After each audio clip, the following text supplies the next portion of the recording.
Hi, everyone.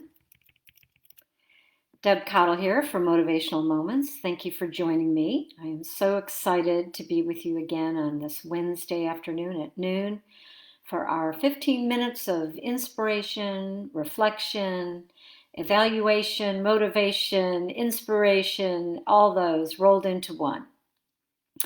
But today I'd like to talk about a subject that's becoming near and dear to my heart, and I think it's actually quite a worldwide problem during COVID-19. And not to start out with something negative, I would rather start out with something factual, and then we can evaluate it and see what we can do about it. Because I did some investigating with the AARP, and they did an exhaustive study of all these different surveys across the country and evaluated how many people were feeling lonely during this epidemic and what the percentages were and how that affects the rest of our society.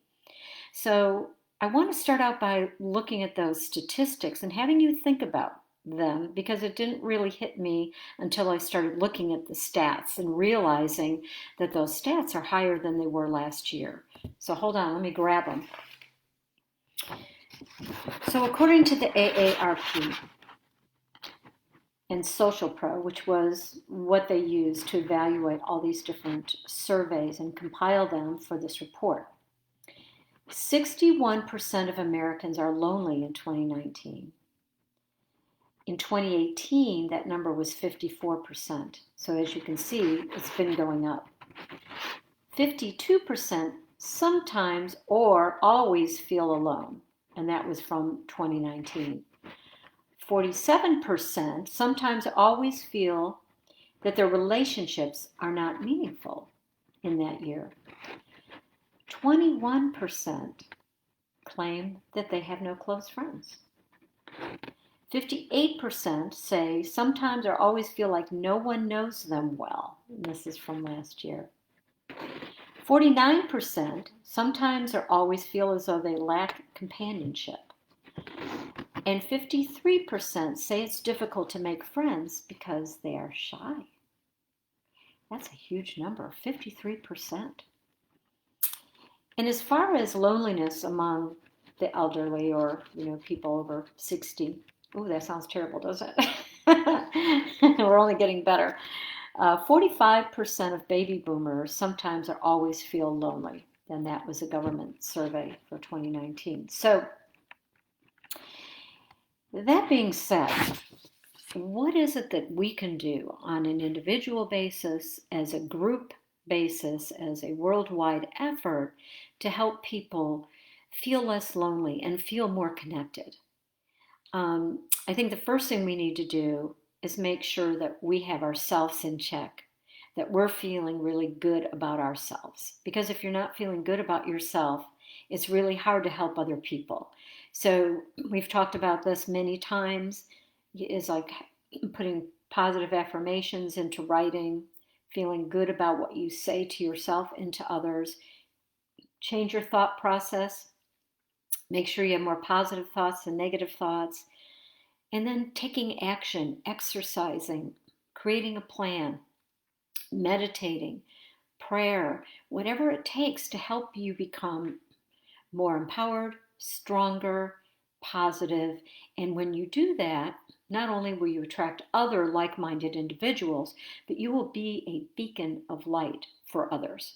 So once you've got yourself all together, then take that energy and expand it. Just feel the energy expanding to other people. And when you're looking at helping other people, you need to find out what they really need and want. And sometimes, in fact, most times, they don't even know themselves. And you kind of have to figure it out. For example, dear friends of ours were moving from their house in the plantation to another house that they had bought, customers of mine. And I knew they had a full week of packing boxes and organizing furniture, and they had a lot of antiques and things that they had to handle with care, and I knew the move would take probably several days to get it organized. And I kept scratching my head, what can I do to make this easier for them?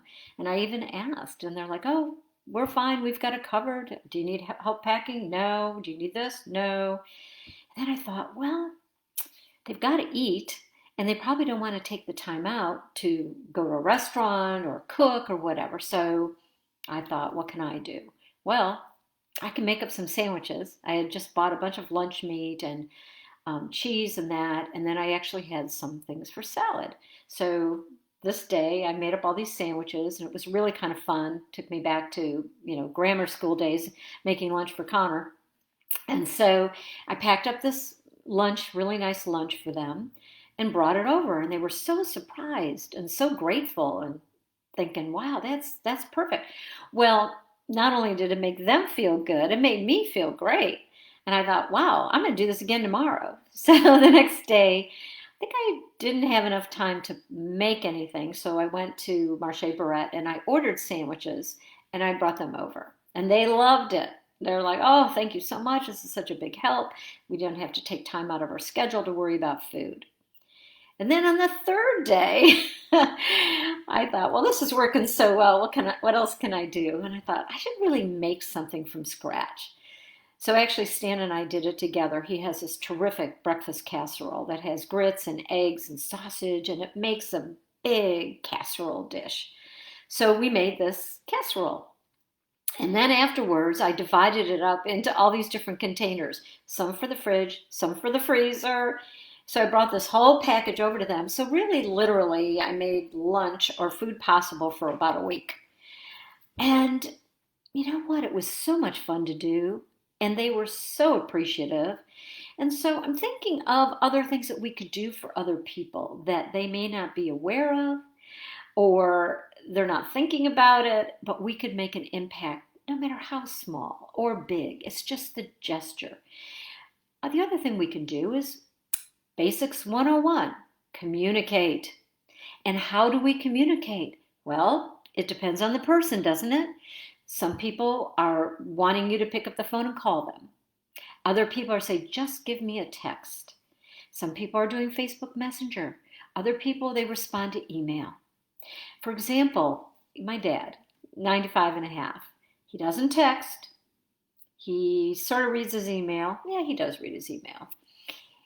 But he loves to get a phone call. So that's great.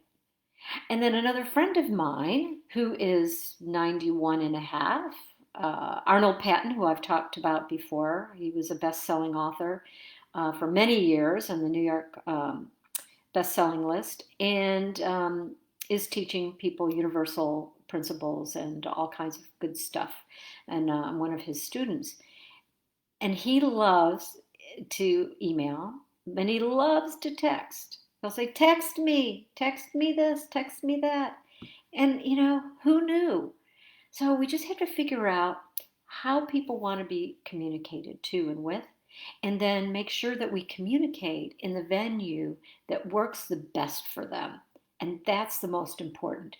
And also what I do at the start of each month, besides having my day timer, I print out this blank calendar, found it online. So I've got November here, just blank, ready to go. And what I do is I fill out, this is my helping others calendar. So I write in if it's somebody's birthday, anniversary, if they're moving, any kind of special event that's happening, I put it in the calendar. And then I look and see what other things are going on. How can I be of service to someone else? How can I make their day?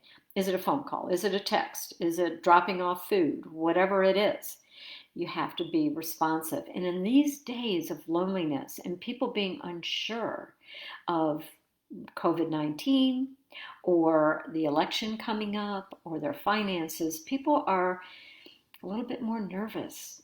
Don't you feel it? Than they were before.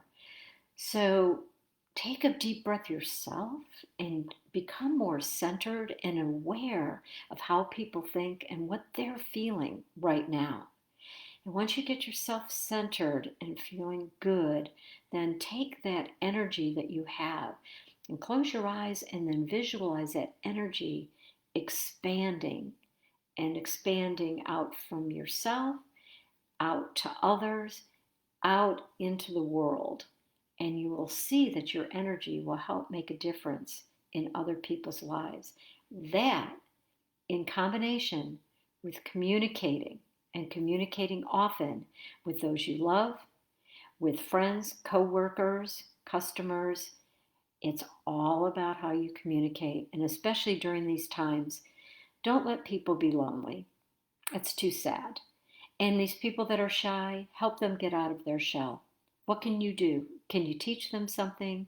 Can you show them courses online that they can at least be able to communicate online and get support? Sometimes it's easier for people that are shy.